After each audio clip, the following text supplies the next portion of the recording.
বাংলা ভাষায় এমন অনেক প্রবাদ আছে যা আমাদের পথ দেখায়। তার মধ্যে একটি হল দুর্জন বিদ্বান হইলেও পরিত্যাজ্য। কথাটা শুনতে বেশ সহজ মনে হলেও এর অর্থ কিন্তু অনেক গভীর।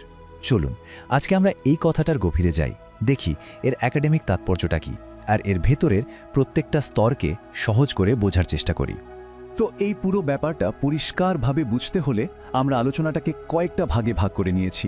প্রথমে আমরা জানব প্রবাদটির মূল ভাব কি, তারপর দেখব দুর্জন বলতে আসলে কাদের বোঝায়, এরপর একটা দারুণ উপমার সাহায্যে বিষয়টা বুঝব, চরিত্র আর বিদ্যার মধ্যে একটা তুলনা করব এবং সবশেষে একটা চূড়ান্ত সিদ্ধান্তে আসব। তাহলে একেবারে শুরুতেই আসা যাক, এই প্রবাদটার মূল কথাটা আসলে কি। একদম সহজ করে বললে এর মূল বক্তব্য হলো, যদি কোনো ব্যক্তির চরিত্র খারাপ হয় তাহলে তার সঙ্গ ত্যাগ করা উচিত। সে মানুষটা যত বড় জ্ঞানী বা শিক্ষিতই হোক না কেন, তাতে কিছু যায় আসে না।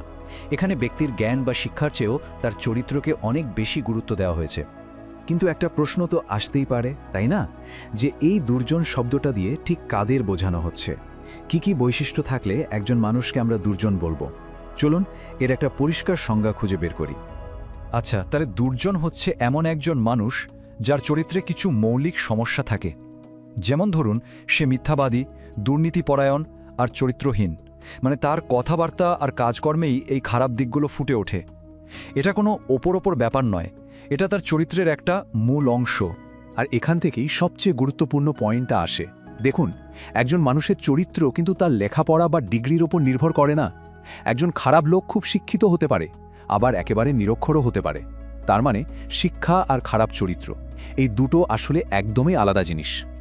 এই ভাব সম্প্রসারণটাকে আরও সহজে বোঝার জন্য এখানে একটা দারুণ উপমা ব্যবহার করা হয়েছে, আর এটাই কিন্তু এর সবচেয়ে আকর্ষণীয় দিকগুলোর একটা।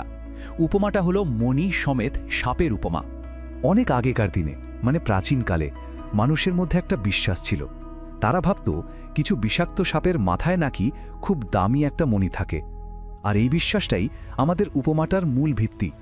এখন আপনি ভাবুন তো, মাথায় একটা দামি মণি আছে, শুধু এই কারণেই কি একটা বিষাক্ত সাপের সাথে থাকাটা কোনো বুদ্ধিমানের কাজ হবে? উত্তরটা কিন্তু আমরা সবাই জানি, নিশ্চয়ই না।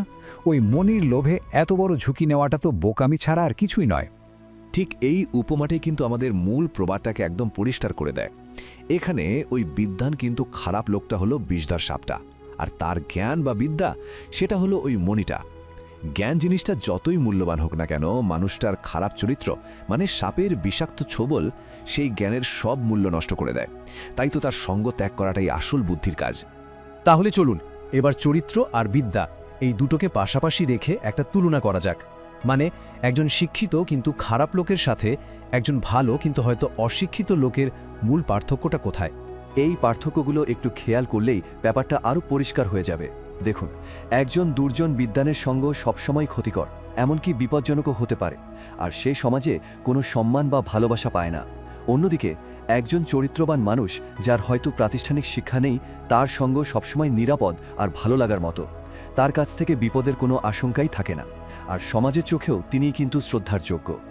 তো এতক্ষণ আমরা যা যা আলোচনা করলাম, সেখান থেকে আমরা এবার একটা ফাইনাল সিদ্ধান্তে আসতে পারি। আর সেই সিদ্ধান্তটা হলো, সঙ্গী বা বন্ধু নির্বাচনের ক্ষেত্রে আমাদের খুব সতর্ক হতে হবে।